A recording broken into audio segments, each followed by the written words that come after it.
Tumšacainais liepainieks Kristaps Okartes akadēmijā ieradās 2 reizes. Pirmo reizi viņš šovā pavadīja 2 nedēļas un bija spiests aiziet pēc attiecību peripētijām ar karstasinīgo Annu. Pa nakti šitā ten, Ko tu kliedz uz bet pa nakti tā ir. Es mīlu tevi.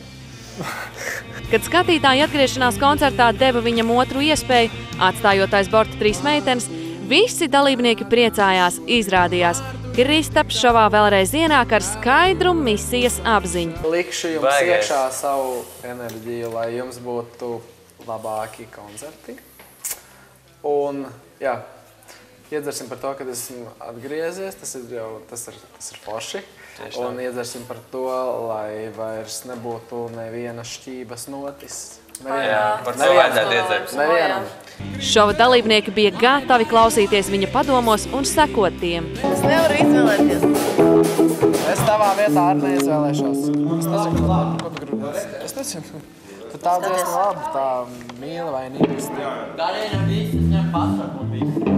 Uzkačāsim Marek. Nesamām. Tikmēr skatītāji pamanīja Kristapa īpašo attieksmi pret ēdienu un piparotiem vārdiem. Jūs domājat, ka mēs uz olām vien varam dzīvot? Ne, ir. Un uz maizes tikai sieru mēs sierādāji esam kaut kādu. Man arī Čopas još bloks pied. Jā? Neredz, kā viss nāk. Mājās tāds kvadrāts. Pa malām nāk ārā. Čist.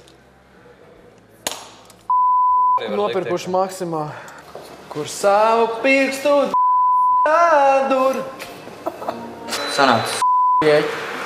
Šie vārdu plūdi beidzās ar iekšējās kārtības noteikumu papildināšanu. Nu tajos ir punkts par lamāšanos. Kaut nu visu Kristapa dzīvē varētu nokārtot ar rakstiskiem noteikumiem. Zini, kā sarunājam tā, ka tu man nelīdīs virsū. Es nelīdu tev virsū, vienkārši man... Kas ir nokniepties? Nē, Tur rūkums organismā. VTO. Kas ir nokniepties? Tas ir tas, ko mēs nekad nedarīsim. Nu, nedarīsim, tad nedarīsim. No Annas man vairāk neko nevajag. Sarkanas kēdās. Bet galvā, kas viņam ir. Es jūtu tev līdzi, Krista. Kādreiz es redzēju, jūs ātri lidojam. Riču raču kauliņu. Nu tā. Tā. Sarkanas kēdās. Un kas vēl tev ir? Kas vēl Man tev ir ir? banāns starp biksēm. Kas vēl tev ir? Sarkanas kēdās. Sarkanas bikses, sarkana šāle, brūni gari mati un galvā nekā.